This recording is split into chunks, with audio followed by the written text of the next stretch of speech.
हमारी सही चीज के लिए करो तो शाबाशी होना चाहिए। बिल्कुल। Fight for right. नमस्कार, हमारे खुलेआम पॉडकास्ट में एक बार फिर से आपका स्वागत है। आज हमारे बीच जो गेस्ट हैं वो एक जानी मानी कंपनी के रिटायर्ड एम्प्लॉई हैं और मूल निवासी बांग्लादेश और फिर उसके बाद कोलकाता और अभी मुंबई में रह रहे हैं।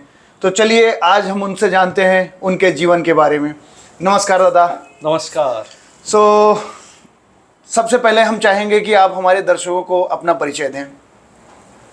मेरा नाम सुबीर बैनर्जी है और हम कलकत्ता के रहने वाले थे और उसके पहले जो है ढाका में कमलापुर करके गांव है, वहाँ पर रहने वाले थे।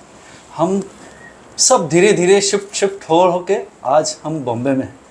लेकिन ये जर्नी तो बहुत अच्छी रही, हम सब सुखी है, हम चार भाई बहुत सुखी है, बहुत अच्छी तरह से। बस ऊपर वाले का कृपा है और हम तो यहाँ पर। आप अपने ओरिजिन बांग्लादेश से हिंदुस्तान मतलब इंडिया में कब आए और क्यों आए? देखिए ऐसा है कि बांग्लादेश में मेरा दादाजी का ज़मीन था वहाँ पर और उनके दो बेटे, 12 साल जो मेरे पिताजी हैं और 14 साल जो मेरे पिताजी के बड़े भाई हैं, वहाँ पर रहते थे। वहाँ पर 1947 के बीचों बीच करीब 1947 to 48 के बीच में बहुत झगड़े हो रहे थे। इनके गांव में इतना झगड़ा नहीं था, लेकिन आसपास के जो न्यूज़ आते थे कि ये झगड़ा हो रहा है और हिंदू लोग को बहुत हानि हो रही है, हिंदू लोगों के ऊपर बहुत जुल्म हो रहा है। तो ये सोच के मेरे दादाजी ने डिसाइड किया कि नहीं, उनको कलकत्ता जाना है, मतलब शिफ्ट कर देना है वेस्ट बंगाल में, ईस्ट बंगाल से वेस्ट बंगाल। तो उस हिसाब से वो आ गए कलकत्ता। तो जो जहाँ पे आपके दादाजी रह रहे थे तो वहाँ पे हिंदू मुस्लिम सभी मतलब धर्म के लोग रहे, तो क्या रेशियो क्या रहा हिंदू और मुसलमानों का? मुस्लिम वहाँ पर कम थे, 30 to 40% मुस्लिम थे, बाकी हिंदू थे। लेकिन आसपास के गाँव में तो ज़्यादा थे मुस्लिम, और उस हिसाब से जो खबर आती थी तो यहाँ पर बहुत मारामारी हो गई है, तो उस हिसाब से डर तो लगा रहता था। और उस डर के वजह से भाई के मतलब दादाजी के जो चाचा वगैरह सब है वो निकल रहे थे वहाँ से। सो निकल के आप लोग कहाँ पे आए? तो सबसे पहले तो हम लोग निकल के हम लोग ने गवर्नमेंट में अप्लाई करके और कलकत्ता में एक अशोक नगर, गवर्नमेंट मतलब इंडियन गवर्नमेंट? इंडियन गवर्नमेंट, जी जी जी। Indian government. हाँ, अब तो मैं इंडियन हूँ ना, तो इसके लिए मैं गवर्नमेंट तो हमारे लिए इंडिया ही है। जी जी जी जी। सो ऐसा है, तो गवर्नमेंट में अप्लाई करके हमने अशोक नगर रूम पाड़ा 3 करके है, वहाँ पर हम लोग को गवर्नमेंट का एलोकेटेड ज़मीन और घर मिला था। जो पहले एरोड्रम थी, एरोड्रम को कन्वर्ट करके गवर्नमेंट ने उधर रिफ्यूजी कैंप जैसा बनाया था। तो रिफ्यूजी कैंप में मतलब आप कब तक रहे? उसके बाद की क्या जर्नी रही है आपके फैमिली की? जैसे 48 से समझो रिफ्यूजी कैंप में थे। और पिताजी के पिताजी दादाजी वहाँ से फिर वापस गए थे अपना प्रॉपर्टी का कुछ पैसे वैसे लेने के लिए। लेकिन कहाँ पे वापस गए थे?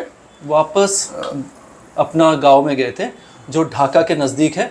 ढाका से 144 किलोमीटर दूर है। ढाका मतलब बांग्लादेश की बांग्लादेश अभी कैपिटल हाँ। है। तो बांग्लादेश की कैपिटल? हाँ, बांग्लादेश की कैपिटल है जी। और वहाँ पर बोरीशाल करके एक डिस्ट्रिक्ट है, बोरीशाल के अंदर एक कमलापुर जी करके गाँव, वहाँ पर हमारी ज़मीन वगैरह थी। और तो दादाजी क्या किए कि फिर से गए वहाँ पर करीब 48 के करीबी 48-49 में वापस गए, क्योंकि वहाँ से उनके फ्रेंड्स लोग ने बताया था कि पैसे दे देंगे, लेकिन पैसे कौन कुछ से आए फ्रेंड्स लोग, मतलब वो कौन थे? ज़्यादातर मुस्लिम फ्रेंड्स ही थे, क्योंकि हिंदू लोग वहाँ से सब छोड़ के आ रहे थे, तो कौन रिस्पॉन्सिबिलिटी लेगा? तो मुस्लिम लोग रिस्पॉन्सिबिलिटी लिए थे जी। तो मुस्लिम लोग ने बोला कि नहीं भाई साहब, हमारा तो काफ़ी सालों से रिश्ता है, तो हम दे देंगे पैसे। तो दादाजी इंतज़ार करते रहे, लेकिन पैसे आए नहीं, तो फिर गए थे पैसे लेने के लिए। तो उस तरह फिर वो वहाँ से वापस नहीं आए। जी वापस जब ही नहीं आए, 1.5 महीना हो गया, तो मेरे दादी माँ ने उनका ही, जब भी रिफ्यूजी कैंप में तो और भी लोग वैसे ही थे ना, बिल्कुल। तो उनमें से किसी को बताया कि ज़रा जाके इंक्वायरी करके आओ। तो वहाँ पर पुलिस स्टेशन में इंक्वायरी किया, वहाँ पर आसपास में इंक्वायरी किया, तो उन्होंने बताया कि नहीं ये तो थोड़ा सा पागल वगैरह हो गए थे और कहाँ गए मालूम नहीं। मतलब लाश तक नहीं मिली उनकी। जी जी जी। तो आपके हिसाब से या कहीं आसपास खबर करने में कुछ पता चला कि क्या हुआ उनके साथ? नहीं, यही पुलिस स्टेशन से जो खबर मिला और फिर बाद में बच्चे छोटे छोटे, दादी को अभी बच्चों का ख्याल रखना है, अपना संसार चलाना है, कैसे चलाएंगे वही टेंशन में। तो ये जो है हो गया, मतलब डन, उसको और इंक्वायरी वगैरह तो नहीं किया, मतलब किया होगा, लेकिन क्या है कि सब नेगेटिव ही आ रहा था ना, वो नेगेटिव लेके करेंगे क्या, है ही नहीं। सो उसके बाद की क्या जर्नी रही कोलकाता के बाद? कोलकाता में मेरे पिताजी और बड़े भाई ने सबसे पहले गंजी और होजरी आइटम्स का बिजनेस चालू किया। Innerwear? Yes. Innerwear? Yes. Men's innerwear का स्टार्ट किया। जी जी। तो मेंस इनरवेयर का स्टार्ट किए, फिर भाई और मतलब दोनों भाई मिलके बिजनेस करते थे, उनको उतना प्रॉफिट वगैरह नहीं लगा, तो बड़े भाई इधर आ गया, छोटे भाई उधर संभालते रहे। इधर मतलब किधर? हाँ मैं इधर हूँ बॉम्बे। अच्छा बॉम्बे। जी जी। मैं बॉम्बे का पैदाशी हूँ। जी जी जी। तो यहाँ पर बॉम्बे में आ गए तो वो पेंटिंग का बिज़नेस स्टार्ट किया। जी जी। पेंटिंग का बिज़नेस में अच्छा प्रॉफिट होने लगा, तो उन्होंने 59 में मेरे पिताजी को भी बुला लिया। तो वो आए थे यहाँ पर 57-58 में आए थे, बड़े भाई उनका, जो जेठामुनी बोलते हम उनको। जी जी। तो वो इधर आए थे, फिर छोटा भाई मेरे पिताजी उनको बुला लिए यहाँ पर बॉम्बे में कि करो। तो वहाँ पर जो पेंटिंग का बिज़नेस स्टार्ट किए, पिताजी ने भी स्टार्ट किया। तो दोनों अलग अलग बिज़नेस करते थे। बड़े भाई का फिर ये हो गया था, शादी हो गया था। मेरे पिताजी ने तो अकेले ही थे, तो बिज़नेस वगैरह स्टार्ट करके फिर बाद में शादी किया।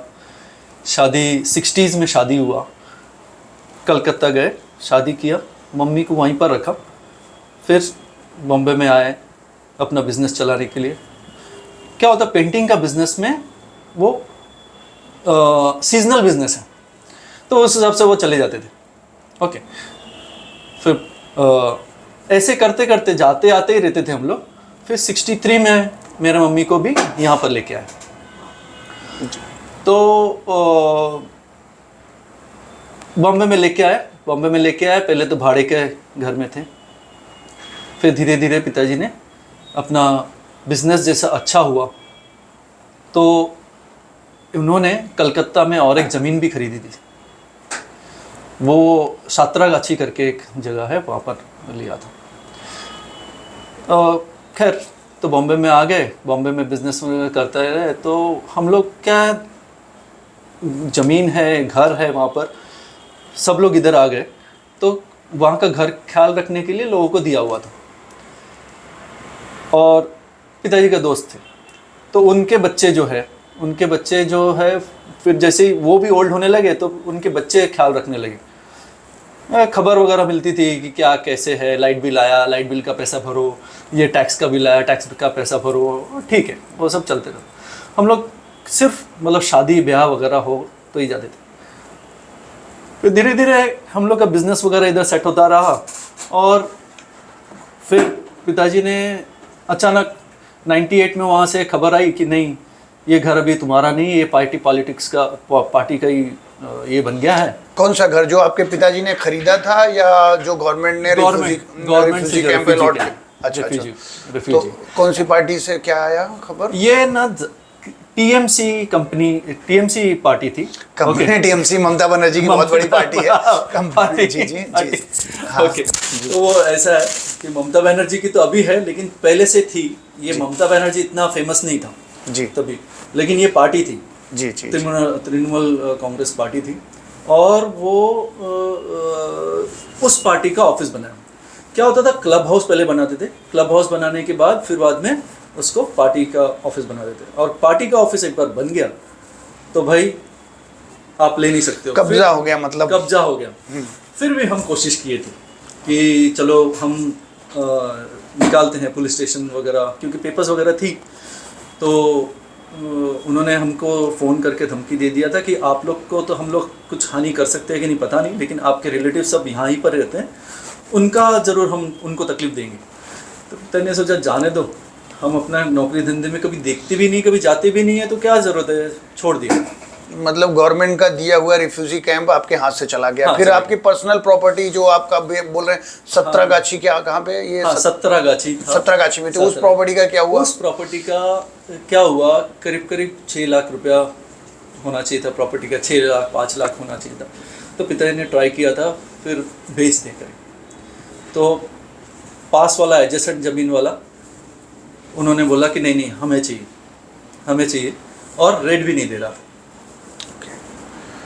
और जब हम गए वहाँ पर कलकत्ता में, जब पिताजी ने बोला कि नहीं मैं दूसरा बायर लेके आया, तो वो भड़क गए और वो हम लोग के ऊपर केस कर दिया। ओके।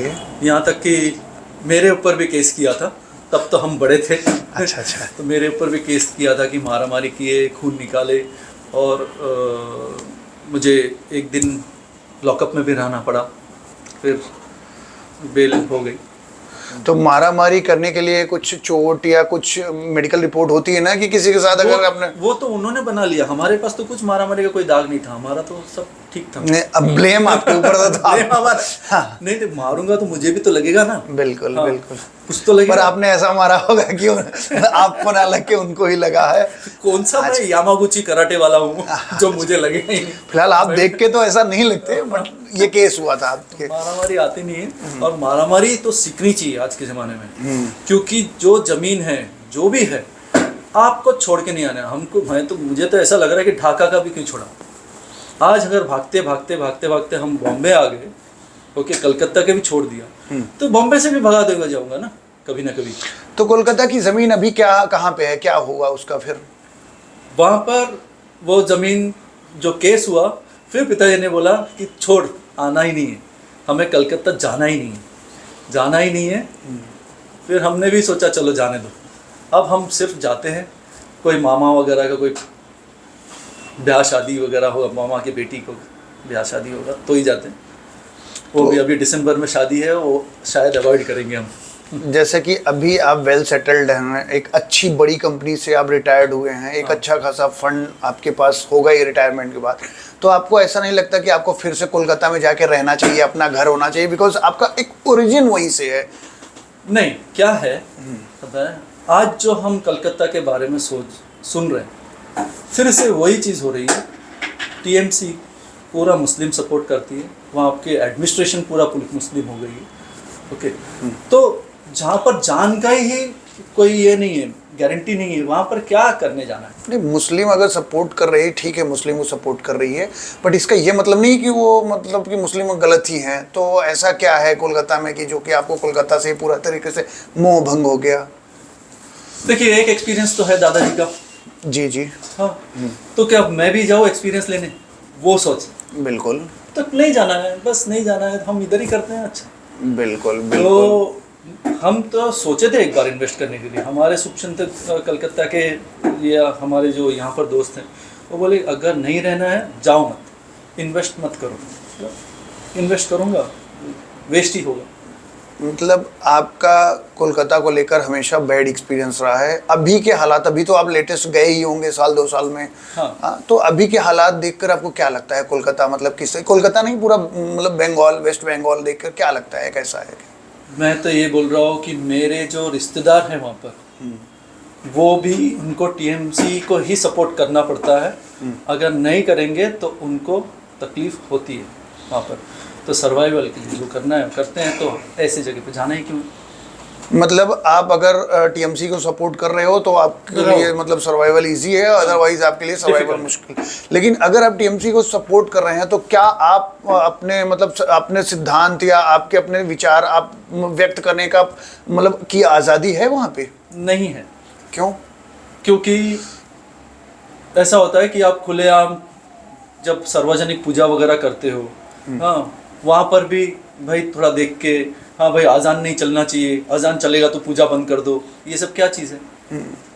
हिंदू राष्ट्र है, हिंदू राष्ट्र में अजान चलेगा तो पूजा बंद करना चाहिए, उनका प्रोसेशन जा रहा नहीं, फिलहाल तो हिंदू राष्ट्र नहीं है अभी। हम मतलब कुछ बीजेपी के कार्यकर्ताओं ने ही घोषित किया है, अभी हिंदू राष्ट्र तो नहीं घोषित किया गया। सेक्युलर भी 70 को बना ना। जी जी जी जी। 45 को तो हिंदू ही था ना, 45 को तो हिंदू राष्ट्र था। जी जी जी जी। तो यही है, तो आजकल भी यही चल रहा है। तो अभी मतलब आपका कहना है कि हिंदुओं के लिए मतलब बंगाल में जो है स्वतंत्रता नहीं है। हाँ, और मैं तो देख रहा हूँ कि कहीं पर भी हिंदू यूनाइटेड होके कुछ फाइट करे वैसे है ही नहीं। अभी अभी एक लेटेस्ट मूवी आई है Bengal files, Bengal files, correct? तो उस मूवी को आपने देखा? देखा। तो कैसी लगी मूवी? मुझे बहुत दुख हुआ कि हम भी उसी के पार्ट थे, हम भी वही थे, जस्ट हम बच गए कि यहाँ पर इंडिया में आ गए, नहीं तो हमारा भी यही हाल होता। तो बंगाल फाइल्स में बांग्लादेश और बंगाल सब दिखाया गया है, ऐसा है? हाँ जी जी जी। बांग्लादेश और बंगाल तो नहीं दिखाया गया। बंगाल फाइल्स में ज़्यादातर वहाँ पर नोहाखाली करके एक गाँव है, वो दिखाया गया, जो कि बांग्लादेश में है। बांग्लादेश में है जी। और वो भी है ना, नोहाखाली में सही से जगह नहीं जानता हूँ, लेकिन फरीदपुर जो है, हमारा बोरीशाल जो डिस्ट्रिक्ट था वहाँ पर फरीदपुर और भी बड़ा एरिया है, तो वो फरीदपुर के नज़दीकी था नोहाखाली। तो यही सब सुन के मेरे दादाजी आ गए थे, ये रह नहीं पाएंगे। तो अगर आप जो है डर से एक बार आप बांग्लादेश से भागे, हाँ, अब बंगाल से भाग रहे हो, तो ये रेस कब खत्म होगी आपकी? ये जब हमारे दिमाग में, हमारे बच्चों को जब हम बोलेंगे ना, गलत चीज़ देख रहे हो, मारामारी करके आया तो भी घर पे शाबाशी होना चाहिए। हमारे यहाँ पर क्या होता था, हमने अच्छी चीज़ के लिए मारामारी करके आया तो घर पे भी मारी पड़ती थी। जी जी। मतलब आपको जो है ना गलत चीज़ के लिए खड़ा होने के लिए या उसके लिए आपके घर से जो है कभी जो है आपको सपोर्ट नहीं मिला। हाँ, एक तरह से ताकत मारामारी खराब ही ऐसा नहीं है, मारामारी सही चीज़ के लिए करो तो शाबाशी होना चाहिए। बिल्कुल। अगर आप अपने सर्वाइवल के लिए, अपने अधिकार के लिए या अपने जो है राइट्स के लिए जो भी मतलब स्टेप्स लेते हो, और या कोई भी चीज़ गलत हो रही है समाज में उसका विरोध करते हो, तो उसकी वजह से जो भी आपको मतलब सामना करना पड़ता है तो आपको उसको फेस करना चाहिए, एक तरह से उसके लिए लड़ना चाहिए। तो ये आपके घर में ऐसा माहौल नहीं था क्या पहले से? कौन से हिंदू फैमिली में बोलिए आप बाहर जाके झगड़ा करके आए, भले सही चीज़ के लिए कोई वाह करता है? कोई भी नहीं करता है। बहुत ही कम हिंदू फैमिली होगा, एक दो पंजाबी फैमिली में देखा है, भाई चल ठीक है, जो तुमने किया है सही किया है तो सही किया। हमारे फैमिली में तो मारी पड़ती थी, वहाँ पर मार खा के आओ या जो भी मार के आओ, घर पे आके तो मार ही खाओ। अच्छा। तो एक तरह से जो है हमारा जो मतलब एक जो हमारी फैमिली की, या एक तरह से आप कहिए कि हिंदू फैमिलीज की जो सामाजिक संरचना है वो एक तरह से अपने ही लोगों, अपने ही घर वालों को डोमिनेट करने की है। इस रीज़न से जो है हम लगातार एक जगह से दूसरी जगह भागते जा रहे हैं। हाँ, क्योंकि वो जो फाइट फॉर राइट, ये हम फाइट है वो गलत है, लेकिन fight for right is not गलत। ये जो चीज़ है वो हमारे फैमिली में हमको डालना चाहिए। ओके। सो बहुत बहुत धन्यवाद दादा, आपने जो है एक तरह से एक बड़ा मैसेज दिया और अपने लाइफ को भी एग्जाम्पल में रखकर कि सबको फाइट फॉर राइट्स, मतलब अपने अधिकार के लिए लड़ना चाहिए और डटे रहना चाहिए, भले ही आपका नुकसान हो। तभी आप अपने आने वाली जनरेशन को एक अच्छा समाज, एक अच्छी सोसाइटी, एक अच्छा कल्चर दे पाएंगे। हाँ। और आपके जो भी संस्कार हैं, आपका जो भी सभ्यता रही है वो बची रहेगी। अदरवाइज फिर आपको भी जो है वही भागते रहो और वही बनना होगा जो दुनिया आपको बनाना चाहती है। एकदम। सो आप हमारे स्टूडियो में आए, बहुत बहुत धन्यवाद। आपने हमारे दर्शकों को एक लाइव एक्सपीरियंस दिया, उसके लिए हम आपका तहे दिल से शुक्रिया करते हैं। धन्यवाद। Thank you.